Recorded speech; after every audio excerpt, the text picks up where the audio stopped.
So here we are in Tokyo's Monja Street in Tsukishima. This is a neighborhood that I come to very often, not just for the food, but it's also a place I like to walk around because they have a lot of these row houses called Nagaya. They historically go back to like the 1950s, the post-World War II Japan, kind of low. You can see it on the horizon here.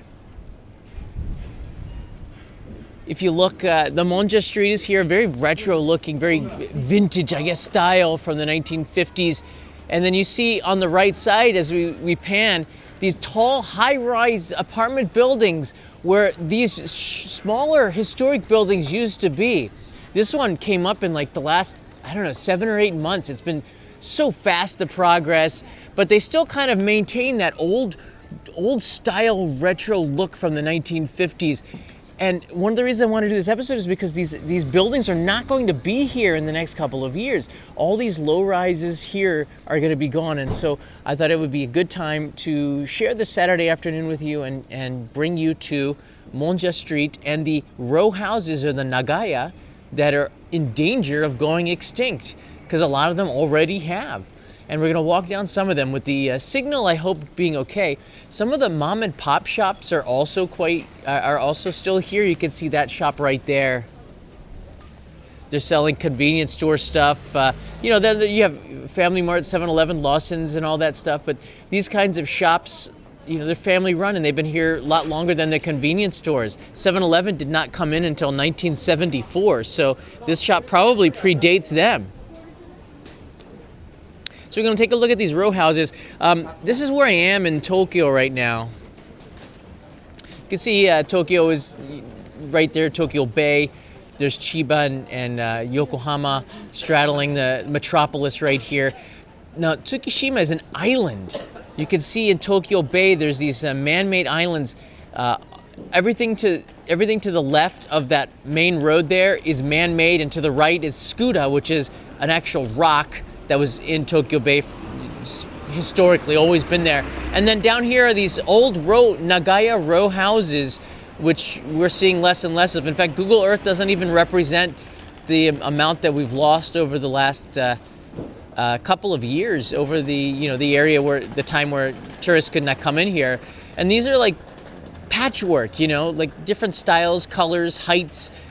It all kind of looks, well, it's got so much character to it, and you're going to notice it when we walk down the streets. And if you do come to Tokyo in the next year or so, I would highly recommend coming to visit this area, not just for the monjayaki, which is Tokyo's soul food, so to speak, but also for the experience of walking down the streets. Now, I want to show you this video here.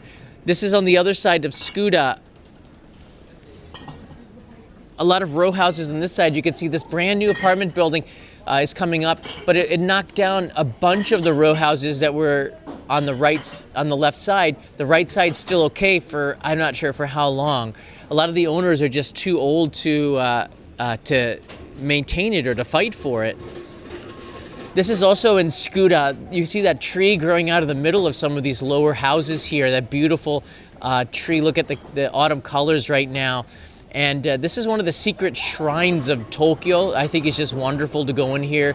Look how narrow the streets are. This is one of the ways that Japan lives with nature, surrounded by nature here in the city. But these row houses, some of them have been renovated. A lot of them went up in the 1950s and 60s, or before that, as I said.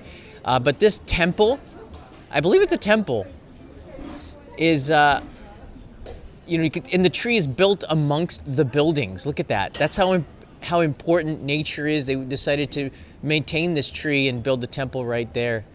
And it's a really beautiful place in Tsukuda, Tsukuda. I show people who come to visit this area. If I'm in the area too, I'll take you around. But you can see the houses were built very close to one another, where you could just manage to get by. It's not very wide. You can see me walking through here. It's less than a meter, I would say. And a lot of this it's not really earthquake protected. It's not really safe in case of an emergency. If one building catches on fire, the next ones all do. But that's part of the way that Tokyo was set up post World War II during the Reconstruction era. You just had to build the homes, It wasn't so much about that. This is the other side. I'm not sure if we're going to go there, but you can see that big apartment complex on the right side there is going up that I just showed you. And then some more of these row houses, some of them renovated, some of them new here. And then on the other side of the street, another apartment complex is going up where they tore down dozens of them. I know about this neighborhood because I made an episode for Tokyo Eye, which is the NHK show I've been on for so many years, like 10 years ago. And that building was the reason why they tore down so many of them. It's right there. It's actually, these are $multi-million condominiums. So I'm not sure who's living in them, but it's not the tenants who used to live in those Nagaya. Beautiful afternoon here in Tokyo. Kind of chilly as December has caught up. Winter has caught up with the city. Hopefully the signal stays strong as I'm about to take you down some of the alleys and we get a chance to feel this neighborhood. So you know when you come here, you're gonna smell monjayaki, and you're also going to taste it in the air, but you're also gonna see a lot of these small alleys with trees in there where families have been living, raising their kids. It was a much different feel back in the 1900s, should I say, post World War II. All right, let's walk down this one here. This is a brand new cafe. This used to be an old monja shop. Now it's a new one. So I guess they've renovated it. I don't know if it's a new company. I tend not to go to the places that have been renovated for some reason. We go old school, but it does look nice. Looks like a cafe. These big windows here, like they brought it into the 21st century. And then you walk a little bit further and you're back in the 20th century with people hanging their laundry up on this day, drying it out. Your neighbors were so close, you could hear what they were all doing. In the summer, all the windows are thrown open. Not a lot of places had more than one little air conditioner. This house has a little balcony here. Some of the places, the owners. So one of the reasons why the tenants that used to live here, they got older and the kids moved away or they didn't have any kids. And a lot of them ended up being akiya, and you're going to see that there were actually some abandoned houses in this neighborhood. And when things start to decay like this, the city development starts to kick in. But after the Great Tohoku earthquake in 2011, the Great East Japan earthquake, they have many names for it, the city of Tokyo, from seismologists, engineers, and also volcanists and a bunch of other scientists, warned that Tokyo was under threat of having a major earthquake happen in the next 100 years because the last one was in 1923, the Great Kanto earthquake. So Tokyo has been putting extra effort into revamping the city, especially old places like this, so that if an earthquake does happen, we're not going to have a lot of fires, which is what really ends up killing, having the most fatalities in a natural disaster. Fires and the things that are caused as a result of the earthquake. Gosh, it smells so good here. This shop here is called Kondo. And Kondo is the first monjayaki shop in Monja, in Tsukishima, not the ones on the Monja Street. And it's always full. Only locals know about Kondo. There's always a line. You can see there's a gate here, despite it not being off Broadway. There's always like a gate here and a line of people coming up here. People come to eat the monja here because it was the first one. So much character in the streets here. It's like a slice of old Tokyo with the trees, people putting their plants outside. You feel the vibrance, the nature around the old buildings, and all of the wires, the telephone poles, electrical poles sticking out. To me, that's always going to be Tokyo. And like what people's images when you say Shibuya and Shinjuku, yeah, that's part of Tokyo too. But for me, it's the this area, that this is so Tokyo to me. We'll go back and forth in some of the alleys here. Look at this one shop here.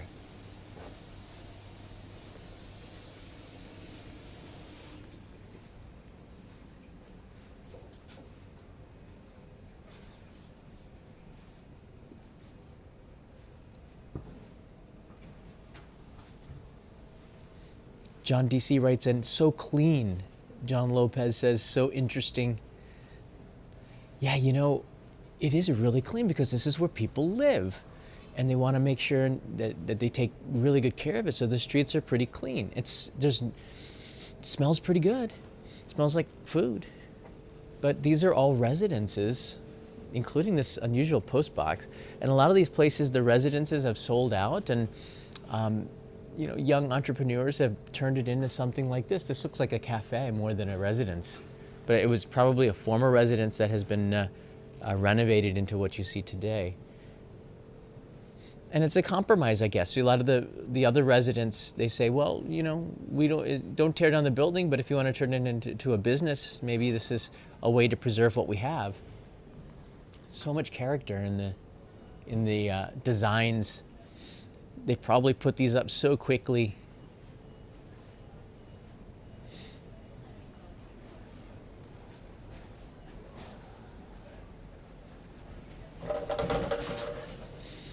A lot of the Monjayaki restaurants here, if you haven't been to Tokyo in a while, have renovated their restaurants, made it bigger inside, cleaned it up.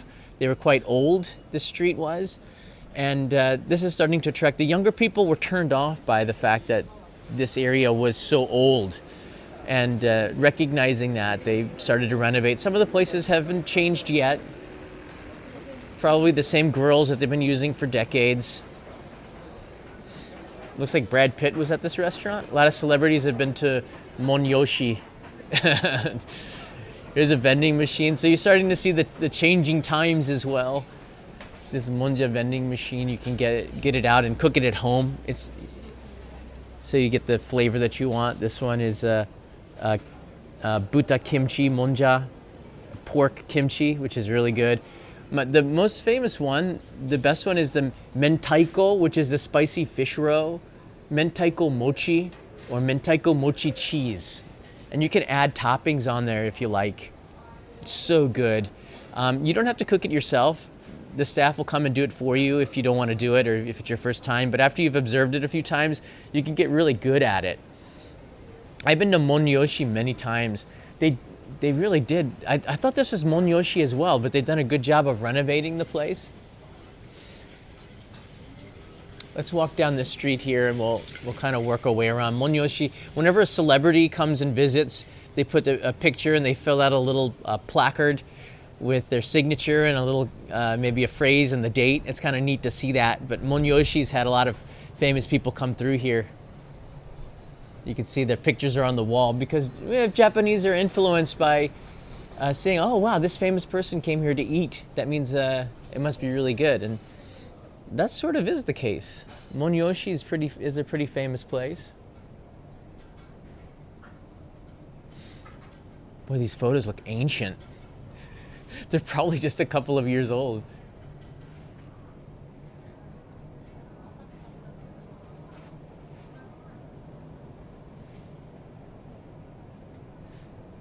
Wow.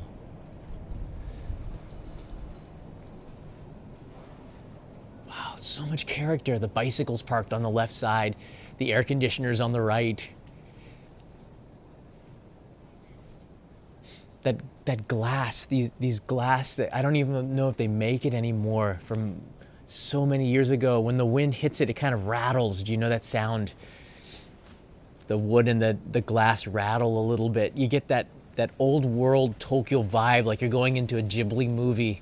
And you can still get that into Tokyo. Look at that barber pole at the end of the street there. And then there's this brand new like designer building that kind of blends in. It's got this new age cement look to it.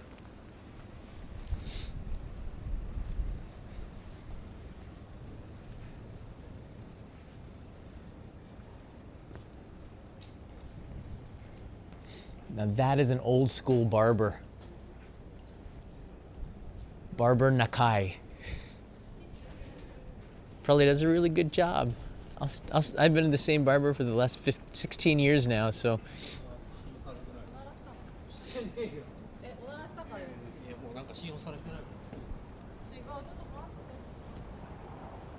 Did she just say onara shita? Did you fart?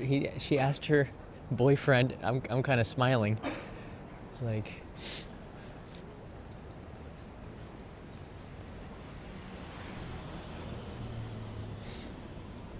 Now in this area, you can see this used to be the Nagaya on the left side here. Shout out to Pan and Fan Jajan for being a traveler. Thank you. And welcome here. Yeah, you know, this apartment complex, this building here is so beautiful. The apartments look great, but there were so many more of those Nagaya where this stood. And it's kind of sad to see this. When I filmed the NHK episode in 2012, I did an episode here. I filmed it with the mother of a friend of mine. We got access for the TV show, and they introduced me to a bunch of the older owners, and I got a chance to look inside to some of the Nagaya, and they're pretty much what you would think they would be, like old, really steep steps going up to the second floor with little balconies that you could put your laundry on, kind of tight in there, but it was warm, it was home, little kitchens. The bathtubs were small, they were deeper and narrow instead of being wider and open to lay down. You had to like squat down into the bathtub and soak that way instead of extending your legs, so it was different. Old, you know. Many of the houses didn't have bathtubs. That's the reason why the sento, or the public baths, exist, because in Japan you didn't have bathtubs inside of your house. You'd go to the public bath, which is often, the water was hot, and you got a chance to talk with your neighbors too. Look at that old police box, Koban, right there. Do you see that?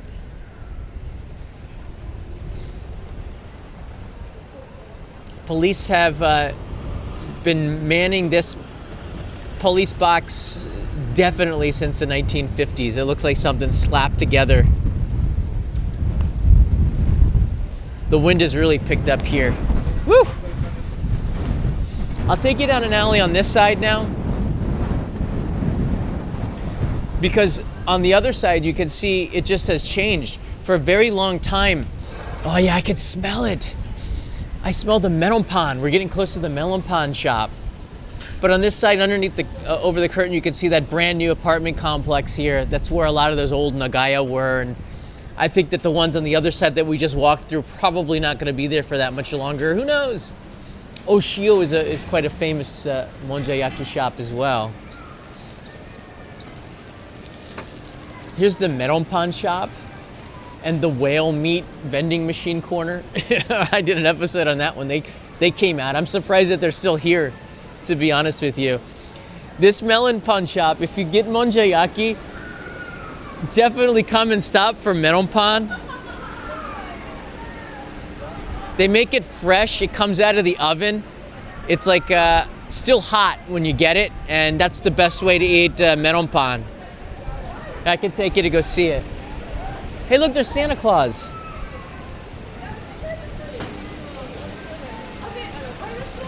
Oh, wow.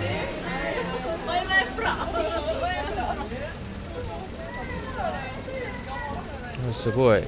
That's the old school. This shop's been around for decades.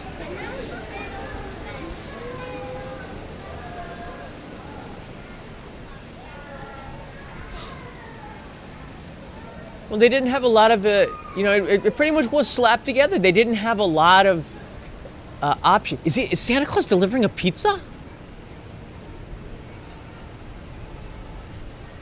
Santa's delivering a pizza. That's Pizza-la. He's Pizza-la, one of the Japanese pizza companies that deliver. Let's walk down this alley, and you can see some of the Nagaya on this side. They've been really cracking down on smoking. You're not allowed to smoke in Chuo Ward. It's you get a 3,000 yen fine if they catch you. A lot of places have banned public smoking in Tokyo outside. You can't walk around with a cigarette.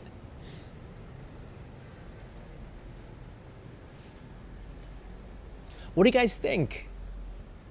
Is this a tourist attraction? I mean, I think the fact that it's not makes it so in my mind, to be able to walk around and kind of go back into the old anime, the old Ghibli kind of feeling of everyday life in Japan, in Tokyo. And you get that. Like they've done some renovations here with the balcony, but the entrance is look like they did probably back in the 1950s, right? And we're talking that's 75 years ago.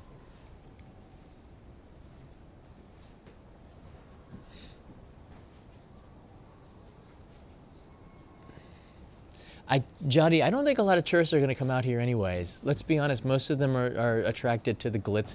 That door is so low. That's a 5'8" door.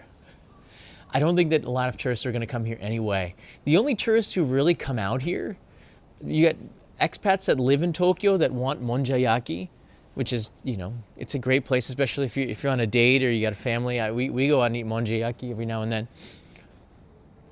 But this is Andy C. This is Tsukishima and Tsukuda.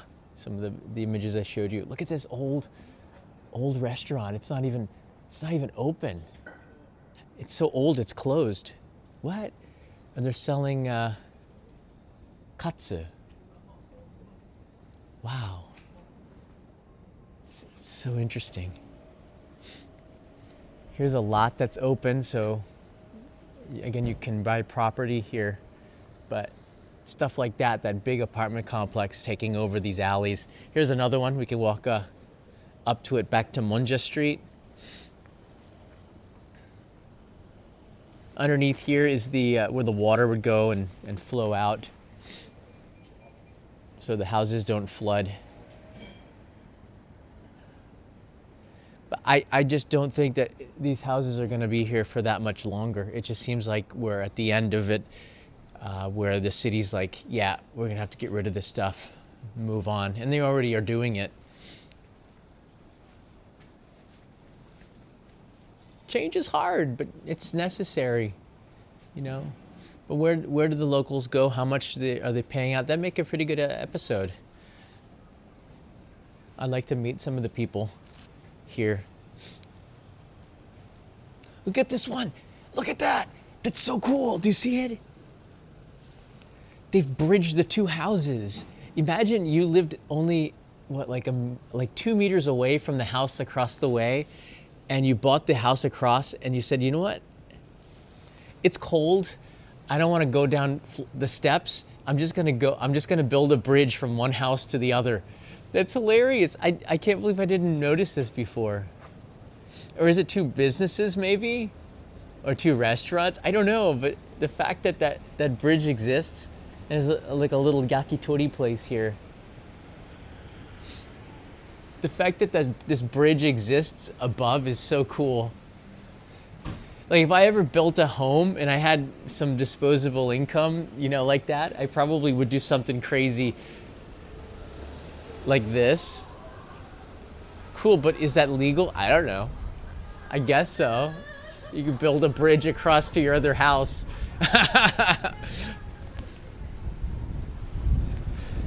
It's cool. The wind, there's a lot of wind right now. Woo! Very windy. All right, now we're back on the main street. It's like taking you into a different world when you come out here and walk through the streets. And then there's the Meronpan shop right there. Yeah, we took Brandy here. Saya, we walked through the streets as well, and Danny, when Danny was here, we came to this street too.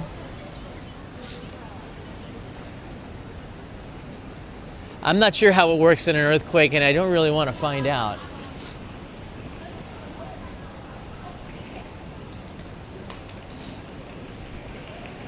Would you want to live in one of these row houses, or would you prefer one of these brand new condominiums that have taken the place of where they used to be? I don't know. I think, you know, when I came, when I was looking to move in about 2016, I came to Tsukishima and I looked at one of the Nagaya to live in actually in Tsukuda. And it was owned by a doctor who didn't want it anymore. You can see they kind of this used to be an alley, and they kind of kept it, but there's a park on the other side now. And he treated the Nagaya really well. He renovated it, but they were renting it out for 130,000 yen a month. And it was a Nagaya in the Tsukuda one, very narrow, even narrower alley. The bathtub was just, I don't know if I would be able to take a bath in one of those bathtubs where you can't stretch your legs out. It looked like a washing machine for humans. It's pretty weird. So I ended up not doing it, although the price is pretty good. 1,300 yen, and you're about 10 minutes away from Ginza. That's where this neighborhood is. That's pretty darn good. That's pretty darn good.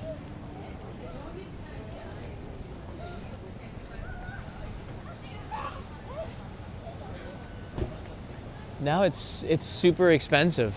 Yeah, it really is. There are a lot of other restaurants here. This place is famous for Takasago, which is a butcher shop here. They have roast beef, which is quite famous in Tokyo. I do pronounce Tokyo maybe a little different. Tokyo, I know the international press, they like to say Tokyo. It's actually pronounced with 2 syllables. A lot of you watching have heard, you might hear me say it weirdly. It's because I've been corrected so many darn times.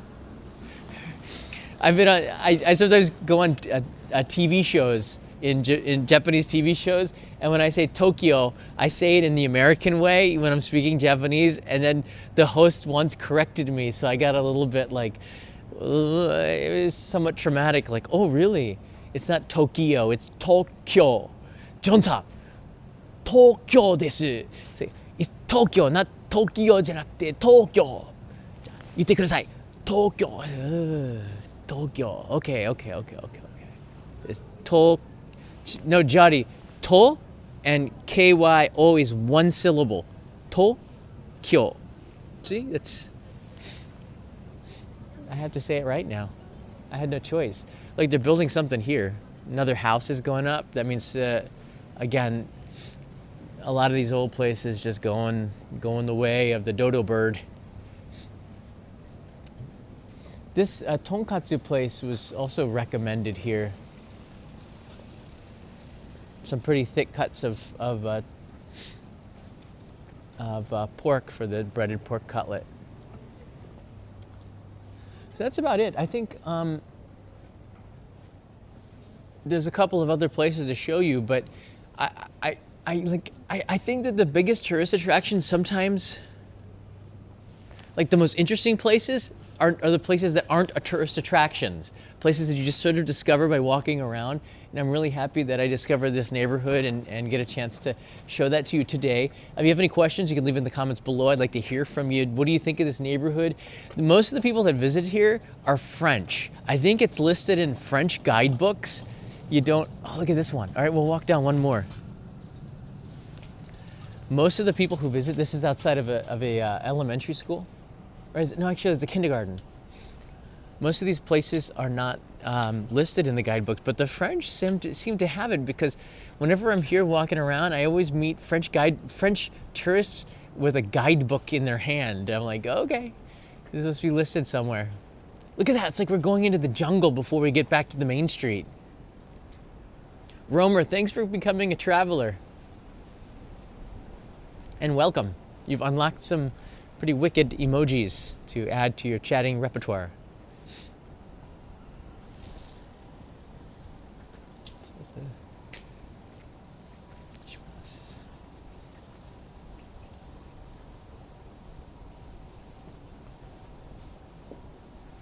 It's my pleasure.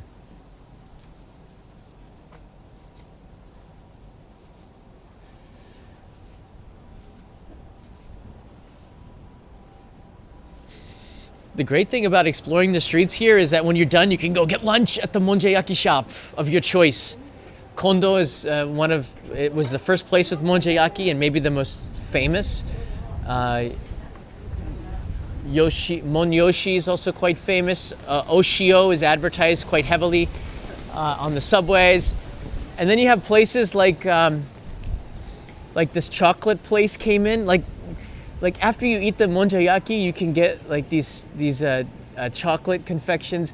Or what I do is I grab a bag of coffee. I even have a point card for this place. They roast the coffee inside of here, and you can't smell what I smell, but it smells really amazing. If you like coffee, it's called live coffee, I believe. And you can see they're roasting it inside as we speak, I think. They're doing something. And you can grab a bag to take home. They roast it. They even sell the bags that the coffee comes in from Colombia and all those other places. Only in Guyana. That's right, Jason. All right, everybody. I hope you enjoyed the walkthrough. You know, this place is always changing. Look at this yakitori place behind me. She's selling yakitori. Konnichiwa. And this old tobacco stand. Do you see that?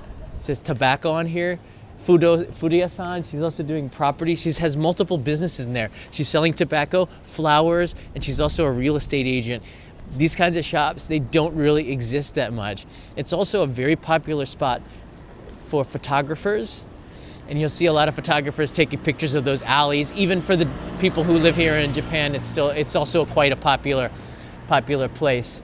Yeah, I'd like to hear from you in the comments below, and I'll take you on another adventure probably tomorrow. We'll see. Leo and I are going to go on an adventure, and maybe we'll be able to share some of that with you on Sunday.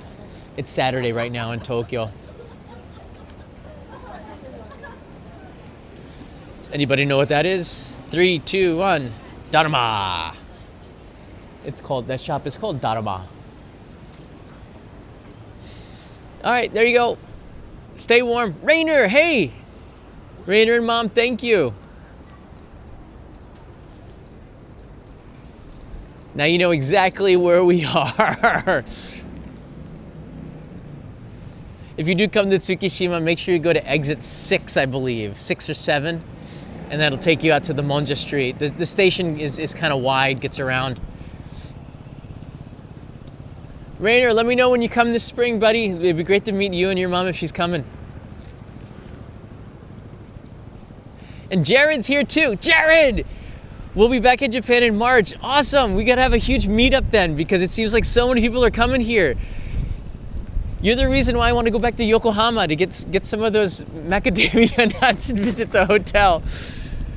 It's nice to see you, Jared. Fukuoka, yeah. Fukuoka, Yamahama, Kahala.